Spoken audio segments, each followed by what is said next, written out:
ಅದರಲ್ಲೂ ವಿಶೇಷವಾಗಿ big boss ಇಂದ ಹೊರಗೆ ಬಂದ್ಮೇಲೆ ಬಹಳ ಜನಕ್ಕಿದ್ದ ಪ್ರಶ್ನೆಗೆ ನಾನು ಉತ್ತರ ಕೊಡ್ತಾ ಇರುವಂತಹ ಕಾರ್ಯಕ್ರಮ ಕೂಡ ಇದೇ ಆಗಿರುತ್ತೆ ಅಂತ ಅನ್ಕೊಳ್ತೇನೆ.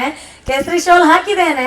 ಈ ಕೇಸರಿ ಶೌಲು ನನ್ನ ಶವ ಸ್ಮಶಾನಕ್ಕೆ ಹೋಗುವ ತನಕವೂ ನನ್ನ ಹೆಗಲ ಮೇಲೆ ಹಾಗೇ ಇರುತ್ತೆ. ಅದಕ್ಕೆ ಸಾಕ್ಷಿ ಊರಾಗಿ ಕೊನೆಯ ತನಕ ಇರುತ್ತೆ ಅನ್ನೋದು ನನಗೆಲ್ಲೋ ಒಂದು ಕಡೆ ಹೆಮ್ಮೆ ಗರ್ವಕ್ಕೆ ತರ್ತಕ್ಕಂಥ ಸಂಗತಿ ಅಂತ ನಾನು ಭಾವಿಸ್ತೇನೆ. ಯಾಕಂದ್ರೆ ಬಹಳ ಭಾರಿ ಕೆಲವು ಸಂಗತಿಗಳು ನಮ್ಮನ್ನ ಕಾಡೋದಕ್ ಶುರು ಮಾಡುತ್ತೆ. ನಾವ್ ಯಾವ್ದಕ್ ನಿಂತ್ಕೊಳ್ಬೇಕು, ಯಾವ್ದಕ್ ನಿಂತ್ಕೊಳ್ಬಾರದು ಅನ್ನುವ ಪ್ರಶ್ನೆ ಎಲ್ಲ ಬಂದಾಗ, ಈ ದೇಶದ ಇತಿಹಾಸ, ಈ ದೇಶದ ಪರಂಪರೆ ಅಂತ ಬಂದಾಗ ಮನುಷ್ಯ ಎದ್ ನೋಡೋದಕ್ಕೆ ಅಥವಾ ಹಿಂತಿರುಗಿ ನೋಡೋದಕ್ಕೆ ಅರೆ ಇದು ಬೇಕಾ ಅಂತ ಪ್ರಶ್ನೆ ಮಾಡುವಂತ ಅವಶ್ಯಕತೆಯೇ ಬರೋದಿಲ್ಲ. ಬಹಳ ಗಟ್ಟಿಯಾಗಿ ಅಷ್ಟೇ ಬದ್ಧತೆಯಿಂದ ನಿಂತುಕೊಳ್ಳಬಹುದಾಗಿರ್ತಕ್ಕಂತಹ ಕೆಲವು ಸಂಗತಿಗಳಲ್ಲಿ ಈ ದೇಶ, ಈ ಧರ್ಮ, ಈ ಸಂಸ್ಕೃತಿ ಮತ್ತು ಈ ನಾಡಿಗಾಗಿ ದುಡಿದ ಮಡಿದ ಮಹಾಪುರುಷರುಗಳ ಸಂಗತಿ ಅಂತ ಬಂದಾಗ ನಾವ್ ಯಾರು ಎರಡನೇ ಯೋಚನೆ ಮಾಡದೆ ನಿಂತ್ಕೊಳ್ಬೇಕಾಗತ್ತೆ. ಬಹುಶಃ ಆ ವಿಚಾರದಲ್ಲಿ ಈ ಊರು ಸಾಕಷ್ಟು ಮಂದಿ ದೇಶಭಕ್ತರನ್ನೇ ಒಳಗೊಂಡಿದೆ ಅಂತ ಹೇಳೋದಕ್ಕೆ ನಂಗೆ ಖುಷಿ ಆಗುತ್ತೆ. ಯಾಕಂದ್ರೆ ಈ ಊರಿನ ದೇಶಭಕ್ತ ಹೆಣ್ಣು ಮಕ್ಕಳ ಸಂಖ್ಯೆ ಜಾಸ್ತಿ ಇದೆ. ಈ ಕಾರ್ಯಕ್ರಮದಲ್ಲಿ ಗಂಡಸರಿಗಿಂತ ಹೆಣ್ಮಕ್ಳೇ ಜಾಸ್ತಿ ಇದ್ದಾರೆ. ನಂಗೆ ಗೊತ್ತು ಹೆಣ್ಣು ಮಕ್ಳು ಇಷ್ಟೊತ್ತಿಗೆ ಮಧ್ಯಾಹ್ನಕ್ಕೆ ಬರೋದು ಎಷ್ಟು ಕಷ್ಟ ಅಂತ. ಯಾಕಂದ್ರೆ ಮನೇಲಿ ಅಡುಗೆ ಮಾಡ್ಬೇಕು, ಮನೇಲಿ ಗಂಡಂದ್ರ ಮೇನ್ ಗಂಡಸರು ಆರಾಮಾಗಿ ಹೊರಗಡೆ ತಿರ್ಗಾಡ್ಕೊಂಡು ಬಂದಿರ್ತಾರೆ. ಮಧ್ಯಾಹ್ನ ಊಟಕ್ಕೆ ಆಗ್ಬೇಕು, ಮನೆಯಲ್ಲಿ ದನ ಕರುಗಳಿರ್ತವೆ, ಮನೆ ಕೆಲಸಗಳಾಗ್ಬೇಕು. ಇದೆಲ್ಲದ್ರ ನಡುವೆ ಇಂಥದ್ದೊಂದು ಸಾರ್ವಜನಿಕ ಸಭೆಗೆ ಬಂದು ನಿಂತಿರೋದು ಈ ಊರಿನ ವಿಶೇಷ. ಹಾಗಾಗಿ ನಾನು ಈ ಊರಿನ ತಾಯಂದ್ರಿಗೆ ವಿಶೇಷವಾದ ಧನ್ಯವಾದವನ್ನು ಸಮರ್ಪಣೆ ಮಾಡ್ತೀನಿ. ಯಾಕಂದ್ರೆ ಇಂತಹ ತಾಯಿಯಂದ್ರಿಂದ ಮಾತ್ರ ಛತ್ರಪತಿ ಶಿವಾಜಿ ಮಹಾರಾಜರಂತಹ ಮಹಾಪುರುಷರು ಹುಟ್ಟೋದಕ್ ಸಾಧ್ಯ ಆಗತ್ತೆ. ಹೇಗ್ ಹುಡ್ತಾರೆ ಛತ್ರಪತಿ ಶಿವಾಜಿ ಮಹಾರಾಜರು ಅಂದ್ರೆ, ಶಿವಾಜಿ ಮಹಾರಾಜರು ಒಬ್ಬ ಮಗನಾಗಿ ಹುಟ್ಟಿದ್ದಲ್ಲ, ಒಬ್ಬ ಜೀಜಾಬಾಯಿ ಹುಟ್ಟಿದ ಕಾರಣಕ್ಕೂ ಇನ್ನೊಬ್ಬ ಶಿವಾಜಿ ಮಹಾರಾಜ ಹುಟ್ಟೋದಕ್ ಸಾಧ್ಯ ಆಯ್ತು. ಜೀಜಾಬಾಯಿ ಅಂತ ತಾಯಿ ಶಿವಾಜಿ ಮಹಾರಾಜರೇ ಈ ನಾಡಿಗೆ ಕೊಟ್ಟಿದ್ದು. ಹಾಗಾಗಿ ಮನೆಯ ತಾಯಿಯಂದಿರು ಜೀಜಾಬಾಯಿ ಆದಾಗ ಮನೆಯ ಮಕ್ಕಳು ಛತ್ರಪತಿ ಶಿವಾಜಿಗಳು ಆಗಿಯೇ ಆಗುತ್ತಾರೆ. ಅದ್ ಸಹಜ. ಅದಕ್ಕೆ ನಾವ್ ಹೇಳ್ತೇವೆ, ಹೇಗ್ ಹುಟ್ಟಬೇಕು ಅಂತ ಕೇಳಿದ್ರೆ ಮೊದಲು ಮನೆಯ ತಾಯಂದ್ರು ಗಟ್ಟಿ ಆಗಬೇಕು.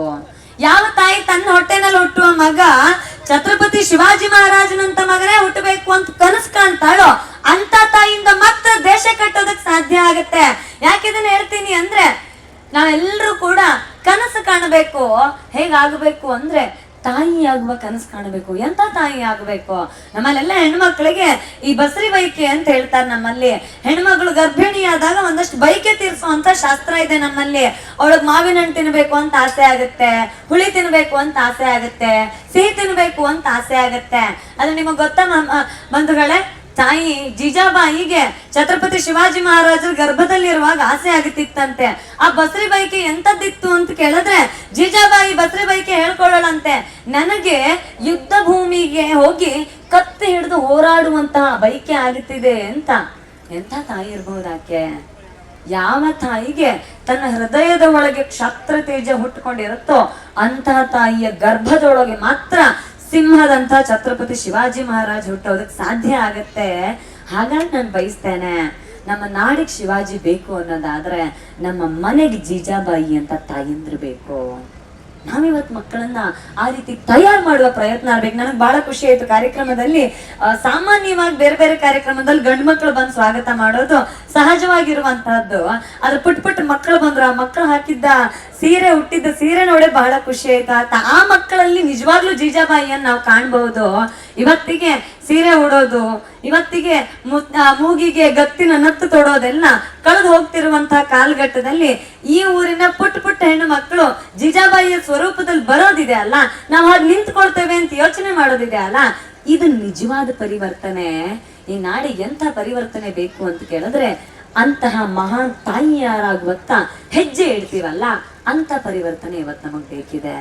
ನಾವು ತುಂಬಾ ಸಲ ಯೋಚನೆ ಮಾಡ್ತೀವಿ, ಅರೆ ಈ ದೇಶ ಬಹಳ ಚೆನ್ನಾಗಿದೆ, ನಮಗೇನಾಗ್ಬೇಕಾಗಿದೆ, ಊರ್ ಮುಳುಗೋಗ್ಲಿ, ನಮ್ಗೆ ನಾವು ತುಂಬಾ ಚೆನ್ನಾಗಿದ್ರೆ ಸಾಕು ಅಂತ. ಆದ್ರೆ ನಾವು ಈ ಶಿವಾಜಿ ಮಹಾರಾಜರಂತಹ ಜಯಂತಿಯನ್ನು ಆಚರಣೆ ಮಾಡೋದ್ರ ಮುಖಾಂತರ ಸಮಾಜ ಒಂದಷ್ಟು ಪಾಠ ಕಲಿಬೇಕಾಗತ್ತೆ.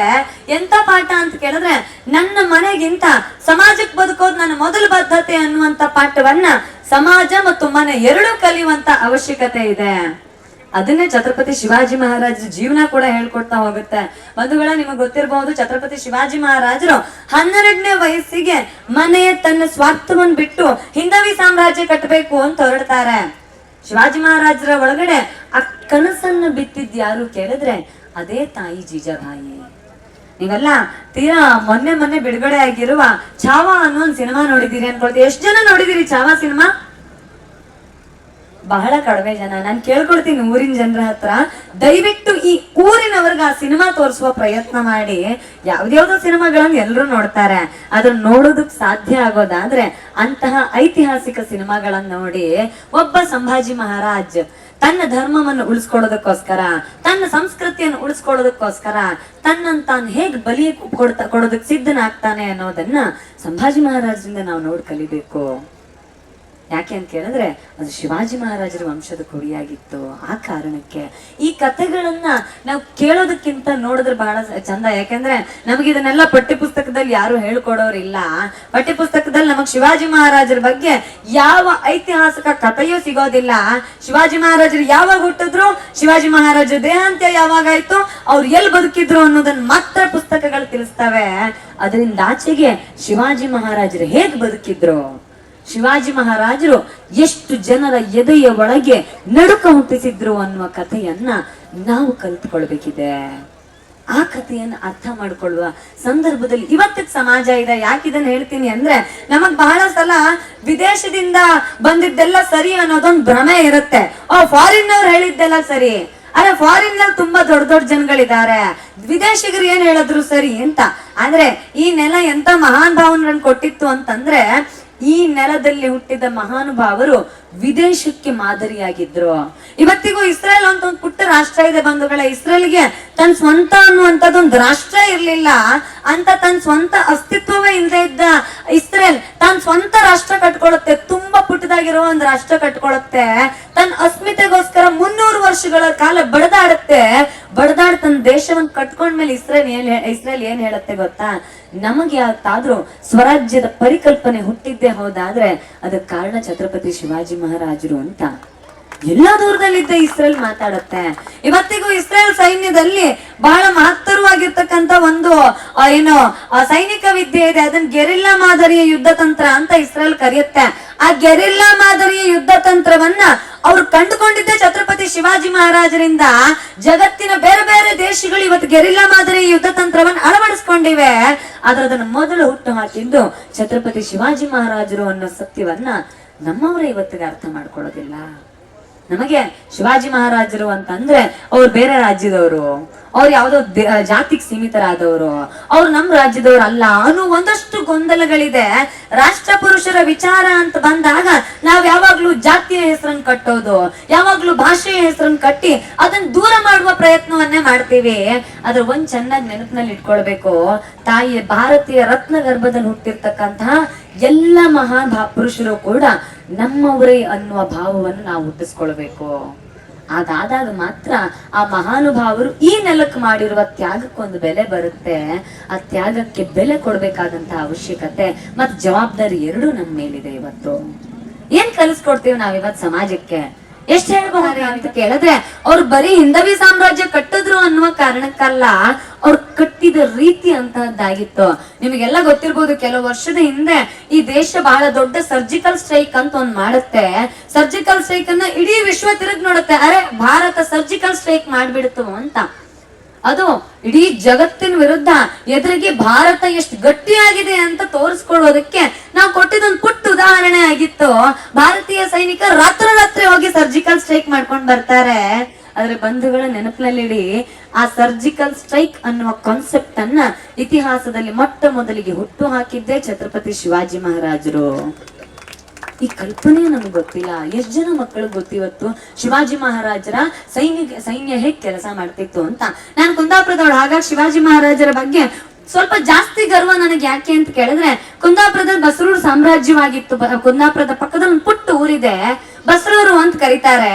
ಹಿಂದಿನ ಕಾಲದಲ್ಲಿ ಕೆಳದಿಯ ಮಹಾರಾಜರುಗಳ ಅವರ ಸಾಮಂತ ರಾಜರುಗಳು ಬಸರೂರನ್ನು ಆಳ್ತಾ ಇದ್ರು. ನನ್ನ ಕುಂದಾಪುರ ಕೂಡ ಆ ಬಸರೂರಿಗೆ ಸೇರ್ಕೊಳ್ತಾ ಇತ್ತು. ಬಸ್ರೂರಿನಲ್ಲಿ ನೌಕಾಪಡೆ, ನಾವೆಲ್ಲ ಸಮುದ್ರದ ಕಡೆಯವರು, ನೌಕಾಪಡೆಯ ಮೇಲೆ ಒಂದ್ಸಲ ಡಚ್ಚರು ಮತ್ತೆ ಪೋರ್ಚುಗೀಸರು ದಾಳಿ ಮಾಡ್ತಾರೆ. ನೌಕಾಪಡೆಯನ್ನು ವಶಪಡಿಸ್ಕೊಳ್ತಾರೆ.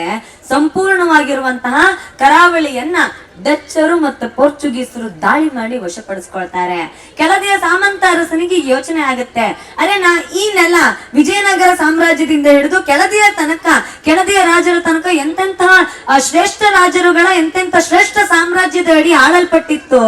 ಅಂತಹದ್ದೊಂದು ಊರು ಇವತ್ತು ಪೋರ್ಚುಗೀಸರು ಡಚ್ಚರು ಬಲಿಯಾಗ್ತಿದ್ಯಲ್ಲ, ವಿದೇಶಿಗರ ಕೈಗೆ ಹೋಗಿದ್ಯಲ್ಲ ನಾಡು ಅಂತ ಸಂಕಟ ಪಡ್ತಾನ ಆ ಕೆಳದಿಯ ಸಾಮಂತ ರಾಜ. ಅವನಿಗೊಂದು ಯೋಚನೆ ಹೊಡೆಯುತ್ತೆ, ಹೆಂಗ್ ಇದನ್ನ ಬಿಡಿಸೋದು, ಹೆಂಗೆ ನನ್ನ ಊರನ್ನ ನನ್ನ ಸಾಮ್ರಾಜ್ಯವನ್ನ ಡಚ್ಚರಂತಹ ವಿದೇಶಿಗರನ್ನ ಬಿಡಿಸೋದು ಅನ್ನುವ ಯೋಚನೆಯನ್ನ ಮಾಡ್ತಾ ಇದ್ದಾಗ ಒಂದೇ ಒಂದು ಹೆಸರು ನೆನಪಾಗಿ ಬರುತ್ತೆ ಕೆಳದಿಯ ರಾಜನಿಗೆ. ಆ ಹೆಸರು ಯಾವುದು ಕೇಳಿದ್ರೆ ಛತ್ರಪತಿ ಶಿವಾಜಿ ಮಹಾರಾಜರದ್ದು. ಪತ್ರ ಬರೀತಾನೆ ಕೆಳದಿಯ ಸಾಮಂತ ರಾಜ ಛತ್ರಪತಿ ಶಿವಾಜಿ ಮಹಾರಾಜರಿಗೆ, ನನ್ನ ಸಾಮ್ರಾಜ್ಯ ಪೋರ್ಚುಗೀಸರು ಮತ್ತು ಡಚ್ಚರ ನಡುವೆ ಸಿಲುಕಿ ನಲಗುತ್ತಾ ಇದೆ, ಪೂರ್ತಿಯಾಗಿ ಅವರ ಕಪಿ ಮುಷ್ಟಿಗೆ ಸೇರಿಸ್ಕೊಂಡ್ ಬಿಟ್ಟಿದೆ, ನಮ್ಮನ್ನು ವಿದೇಶಿಗರಿಂದ ಕಾಪಾಡಿ ಅಂತ ಕೆಳದಿಯ ಸಾಮಂತ ದೊರೆ ಬರೀತಾನೆ. ಅದ ಆ ಪತ್ರವನ್ನು ಪಡ್ಕೊಂಡ ಛತ್ರಪತಿ ಶಿವಾಜಿ ಮಹಾರಾಜರು ಇದೇ ಫೆಬ್ರವರಿಯಲ್ಲಿ, ಈ ವರ್ಷ ಫೆಬ್ರವರಿ 18 ಮೊನ್ನೆ 16ಕ್ಕೆಲ್ಲ 360 ವರ್ಷಗಳಾಗತ್ತೆ ಭರ್ತಿ. ಛತ್ರಪತಿ ಶಿವಾಜಿ ಮಹಾರಾಜರು ಬಸರೂರನ್ನ ಸ್ವತಂತ್ರ ಮಾಡಿ, ಛತ್ರಪತಿ ಶಿವಾಜಿ ಮಹಾರಾಜರು 2 ವಿದೇಶಿ ಸಾಮ್ರಾಜ್ಯದ ವಿರುದ್ಧ, ಒಂದು ಡಚ್ಚರು ಮತ್ತು ಪೋರ್ಚುಗೀಸರು, 2 ವಿದೇಶಿ ಸಾಮ್ರಾಜ್ಯದ ವಿರುದ್ಧ, ಅವರ ಬಂದೂಕಗಳ ವಿರುದ್ಧ 40 ರಿಂದ 50 ದೊಡ್ಡ ದೊಡ್ಡ ಹಡಗುಗಳು, ಸುಮಾರು 400 ರಿಂದ 500 ಚಿಕ್ಕ ಚಿಕ್ಕ ಹಡಗುಗಳನ್ನ ಕಟ್ಟಿಕೊಂಡು 4000 ಸೈನಿಕರನ್ನ ಹಿಡಿದುಕೊಂಡು ಯುದ್ಧ ಮಾಡ್ತಾರೆ. ಸರ್ಜಿಕಲ್ ಸ್ಟ್ರೈಕ್ ಅಂತ ಈ ದೇಶದ ಇತಿಹಾಸದಲ್ಲಿ ಅದು ದಾಖಲಾಗುತ್ತೆ.